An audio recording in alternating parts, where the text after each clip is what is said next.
예, 이번 시간에는 우리가 그 이전 시간까지 어떻게 하면 보다 효과적으로 스펠링을 학습할 수 있는지에 대해서 한번 알아봤습니다.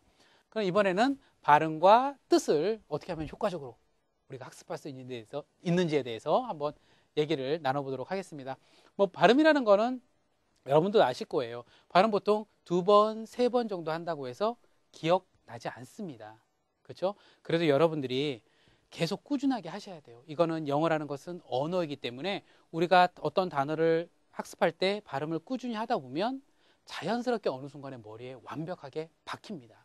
그러니까 우리가 보통 영화 제목 같은 경우 보면 뭐 아이언맨 처음에 한두 번 해서 모르지만 몇 번 얘기를 하다 보면 자연스럽게 그 영화 제목이 기억나는 것처럼 마찬가지예요. 그러니까 2-3번 한다고 해서 이건 효과가 없어, 그냥 해도 그만 안 해도 그만이야 라고 생각하지 마시고 끊임없이 하셔야 돼요. 제가 처음에 말씀드렸듯이 영어 단어를 잘 못 외우는 학생치고 발음을 정말 진지하게 하는 학생이 없습니다.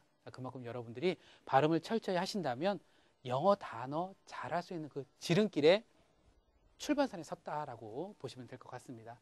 두 번째 발음 얘기는 그렇게 해서 마무리하고요. 저희 콘텐츠를 통해서 이제 뜻을 보다 어떻게 하면 효과적으로 우리가 학습할 수 있는지에 대해서 제가 설명을 드리도록 하겠습니다. 자, 첫 번째, 두 번째, 세 번째, 네 번째, 4개의 단어를 제가 간략하게 썼는데요. 처음엔 노트예요. 노트를 보면 어떻습니까? 주목하다, 적다, 주의하다, 음표. 이 뜻들이 모두 여러분들 실제로 모의고사라던가 교과서 보면 자연스럽게 잘 나오죠? 이 뜻들이 모두 하나의 이미지에 모두 들어가 있습니다. 볼까요? 음악 시간이에요. 이 학생이 선생님을 열심히 뚫어지라 주목하고 있는 모습이에요. 주목하고 있죠? 주목하면서 그 선생님이 쓰신 음표를 노트에다가 열심히 적고 있는 거예요. 적다. 그리고 칠판에는 음표가 적혀 있고요. 음악 선생님은 강단이에요. 강단에 구멍이 났는데 그 구멍이 안 빠지려고 이렇게 주의하고 있는 모습이에요. 그래서 노트의 뜻은 이 하나의 한 컷으로 4개의 뜻이 모두 끝납니다.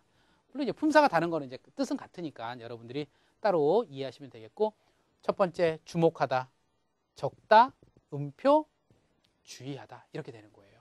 저희 컨텐츠 보시면 일일이 그 번호가 다 있습니다. 그 단어가 표현된 그 부분에는 번호가 다 있는데 여러분들이 좀 거리가 멀다 보니까 좀 안 보이시는 분도 있을 거예요. 여러분들이 좀 참고하시고 봐주시기 바랍니다. 두 번째는 찹이에요. 괴물이 나타났어요. 괴물을 이 기사가 칼을 가지고 차차차차차 달을 아주 잘게 썰고 있습니다. 잘게 써니까 잘려져 나가고 이 잘려져 나간 몸의 일부가 어떻게 돼요? 다른 모습으로 급변하는 거예요. 급변하는 겁니다. 그래서 잘게 썰다, 급변하다. 이제 2가지를 벌써 말씀을 드렸어요. 자, 우리가 단어를 할 때, 이제 뜻을 할 때 이거를 여러분들이 이해하셔야 돼요. 첫 번째는 키워드입니다. 키워드라는 걸 활용하셔야 돼요. 이것은 저희 굿모닝 복화의 컨텐츠뿐만 아니고 모든 연상을 통해서 학습이 제공되어지는 컨텐츠는 이 방법을 사용하면 상당히 좋습니다. 가령 이런 거예요. 이 컨텐츠의 그림은 내가 그린 게 아니에요. 그렇죠? 어떻게 그린 거예요? 타인이 그린 거예요. 똑같이 비유하자면 테레비나 CF를 보는 것 똑같아요. 우리가 아무리 테레비를 즐겁게 봐도 그 드라마가 끝나자마자 뒤돌았으면 어때요? 기억나요? 기억 안 나요. 그렇죠? 그 장면이 기억 안 나요. 보면 또 기억이 나죠. 그건 뭐냐면 수동적인 자세를 취했기 때문이에요. 남이 그려놓은 그림, 남이 그린 동영상을 그냥 내 스스로 나의 어떤 능동적으로 자기화시킨 게 아니고 그냥 가만히 보고 끝났기 때문에 그 이상 나한테 더 다가오지 않고 거기서 이미지가 끝나는 거예요. 키워드는 뭐냐면 비록 남이 그린 거이긴 하지만 이것을 자기 그림화, 내 거화 시키는 과정인 거예요. 바로 능동적으로 그림을 이해하기 위해서는 키워드라는 걸 사용하시는 거예요. 자, 별거 아닙니다. 간단합니다. 뭐 키워드를 다른 말로 뭐 주제 정도라고 여러분들이 생각하시면 돼요. 이 그림에서 내가 이 뭔가 주제가 될 만한, 핵심이 될 만한 그런 모습을 하나의 명사형으로 쓰는 거예요. 뭐 어떤 학생은 음악 시간이 될 수 있고, 어떤 학생은 선생님이 될 수 있고, 어떤 사람은 뭐 음표가 될 수도 있고, 학생이 될 수도 있고, 노트도 될 수 있고, 교실도 될 수 있는 거예요. 그 답은 지극히 그 학습자의 주관적인 생각이 진짜 정답인 거예요. 그래서 저희가 키워드를 써드리지 않았던 거예요. 사람마다 조금 그 그림을 갖고 어떤 핵심적인 키워드를 생각하는 게 다르시더라고요. 가령 저 같은 경우에는 뭐를 쓸까요? 음악 시간 할까요? 음악으로 할게요. 음악이라는 것을 처음에 노트 앞에다 여러분들이 이렇게 쓰셔야 돼요. 그래서 다음에 이게 끝나면은 전체 뜻을 가리고 이제 뜻은 필요 없습니다. 우리한테. 뜻은 필요 없고 노트와 음악만 가지고 있는 거예요. 그리고 그림을 다시 여러분들이 능동적으로 다른 부분을 보고 이해를 하는 거예요. 아, 노트는 음악 시간이었지 학생이 칠판을 주목해서 보고 그러면서 뭘 적고 칠판에는 음표가 있었고 그리고 선생님은 강당 구멍에 안 빠지려고 막 주의하고 있었지. 그래서 스스로가 요 자기가 써놓은 키워드를 가지고 이해하는 거예요. 그런 다음에 전체 가리고 이거 가리고 노트와 음악만 보는 거죠. 그럼 다음에 노트 하면 음악 시간 하면 딱 생각이 나는 거예요. 우리가 박근혜 대통령 하면 딱 생각이 나잖아요. 버스 생각이 나잖아요. 그렇지. 예쁜 김태희 하면 딱 생각이 나잖아요. 그렇죠. 그런 것처럼 노트 음악 시간 하면 이 전체 그림이 딱 생각이 나는 거예요. 그럼 자연스럽게 주목하다, 적다, 음표, 주의하다. 자연스러운 거예요. 음표, 메모, 명사용으로 똑같은 뜻이니까 이렇게 되는 거예요. 두 번째도 마찬가지입니다. 어떻게 해요? 단순히 그림만 보고 수동적으로 탁 넘어가는 게 아니고 여러분들이 스스로 능동적으로 찹하면 잘게 쓰다 급변하다에 뭔가 키워드가 될 만한 거 쓰는 거예요. 보통 어떤 사람은 괴물, 어떤 사람은 기사를 쓸 수도 있고 어떤 학생은 칼을 쓸 수도 있는 거고 저 같은 경우에는 이제 기사를 한번 이렇게 앞에다 써볼게요. 기사예요, 기사. 자, 이제 그러면 다음에 그게 뜻은 그냥 없애버리세요. 없애버리고 찹은 기사예요. 창창창 칼싸움하는 기사. 그럼 여러분들이 찹하면 기사를 보면 이제 그림이 떠올라요. 그럼 머릿속에 아, 팔을 잘게 썰었지 걔 떨어져 나간 애들이 다른 모습으로 급변했지 자연스럽게 뜻을 익힐 수 있는 겁니다. 그렇죠? 글레어 보면 뭐예요? 빛나다, 노려보다. 빛, 노려봄 이제 명사형이니까 두 가지 뜻이에요. 빛나다, 노려보다 이렇게 있는데 밤에 이 차가 어떻게 해요? 전조등, 흔히 얘기해서 쌍라이트를 아주 빛나게 켜는 거예요. 그러니까 얘가 어떻게 돼요? 아, 눈부시면서 어떻게 해야 돼요? 기분 나쁘잖아요. 그러니까 노려보는 거예요. 노려보는 모습이에요. 그럼 어떻게 돼요? 여기다 차를 써도 되고 전조등을 써도 되고 이렇게 글레어는 지금부터 자동차가 되는 거예요. 차니까 자동으로 할까요? 자, 자동차가 되는 거예요. 글레어는 자동차예요. 승용차가 되는 거예요. 그러면 다음에 글레어를 보면 자동차, 전조등 그러면은 어떻게 해요? 막 눈부시게 빛을 발산했잖아요. 빛나다 그리고 기분 나빠서 째려보는 모습 노려보다 이렇게 되는 거죠.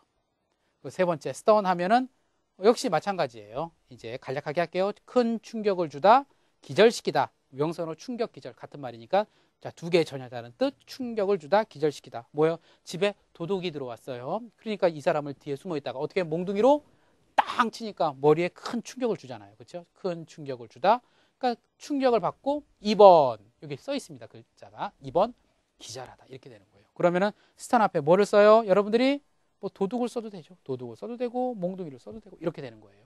그래서 이것은 처음에 말씀드렸듯이 이 키워드라는 것은 저희 굿모닝 복화의 어떤 프로그램에 한정된 게 아니고 어떤 거든지 자기가 이렇게 능동적으로 생각할 수 있는 키워드를 활용을 하면 이 자체로도 상당한 암기력을 발휘할 수 있지만 키워드를 활용했을 때 훨씬 폭발적으로 단어를 암기할 수 있어요. 저희도 초등학교 학생들을 통해서 많은 시뮬레이션 수업을 하긴 했는데 실제로 상당히 폭발적이에요. 공부를 좀 아는 학생도 20분에 25개 정도는 누구라도 쉽게 외우더라고요. 그러니까 여러분들이 이 키워드는 반드시 사용하시기 바라고 그리고 나중에 이게 이제 이제 익어요. 만약에 노트 하면 음악 시간 하면 잘 익으면 나중에는 이것도 가려야 되죠. 키워드도 다 가리고 노트만 보면 이제 음악 시간이 생각이 나는 거예요. 찹하면 기사의 모습이 생각이 나는 거예요. 이런 식이 되는 거예요. 스턴 하면 도둑의 생각이 나는 거예요. 이런 식으로 나중에 가리고 나중에 스펠링만 보고 우리가 자연스럽게 뜻을 이해하는 거죠. 바로 이렇게 해서 우리가 키워드라는 거 여러분들이 키워드라는 것을 반드시 활용하시기 바랍니다. 그리고 두 번째는 번호예요. 저희는 국내에서 유일하게 그 하나의 이미지에 여러 가지 스토리가 있어요. 여러 가지 스토리가 있는데 가능하면 여러분들이 CF를 보면 기승전결이 있는 것처럼 순서대로 이루어져야지 사람들이 혼란스러워하지 않아요. 가령 이런 거예요. 보면은 학생은 주목하면서 적고 음표가 있고 선생님은 주의하고 이게 꼭 시간적인 순서로 이루어지진 않지만 학습할 때 순서대로 주목을 하고 적고 음표가 있고 주의하고 이렇게 해서 순서대로 하면 우리가 마치 CF를 보는 것처럼 좀 편안하게 느낀다는 거예요. 그런데 가령 갑자기 노트 하면은 주의하다, 뭐 음표, 적다, 주목 이렇게 순서가 헷갈려 버리면은 우리가 순간 좀 헷갈려 하는 거예요. 아시겠죠? 그래서 여러분들 유명한 이론 중에 뭐 에빙유 망각 이론 있잖아요. 뭐 어느 정도 시간이 지난 다음에 단어를 보면 훨씬 더 오래 가고 훨씬 더 오래 가고 이런 거 있는데 이 조건이 뭔지 아세요? 바로 동일한 학습이 이루어질 때예요. 그래서 금방 말씀드린 것처럼 이것도 마찬가지예요. 일단은 잘게 썰고 두 번째 그 잘려져 나간 부분이 모양이 급변하는 이제 그런 거예요. 이런 식으로 해서 우리가 스토리를 만들어서 순서대로 기억하는 것이 상당히 중요합니다. 이게 안에서 헷갈리면은 꼭 뭐 헷갈린다라고 볼 수는 없지만 그래도 효과가 번호로 순차적으로 했을 때 훨씬 더 효과가 있다라는 사실입니다. 됐죠? 자, 간단합니다. 기존에 우리가 계속 설명을 드렸기 때문에 여러분들이 어려운 점은 없을 거예요. 바로 이렇게 가장 중요한 것은 뭐예요? 컨텐츠를 활용을 했을 때 보고 지나가는 게 아니고 여러분들이 그 안에서 키워드라는 걸 활용을 하고 그렇게 키워드를 통해서 능동적으로 다시 한번 자기 거화 시키는 그런 과정을 반드시 겪기 바랍니다. 자, 수고하셨습니다. 감사합니다.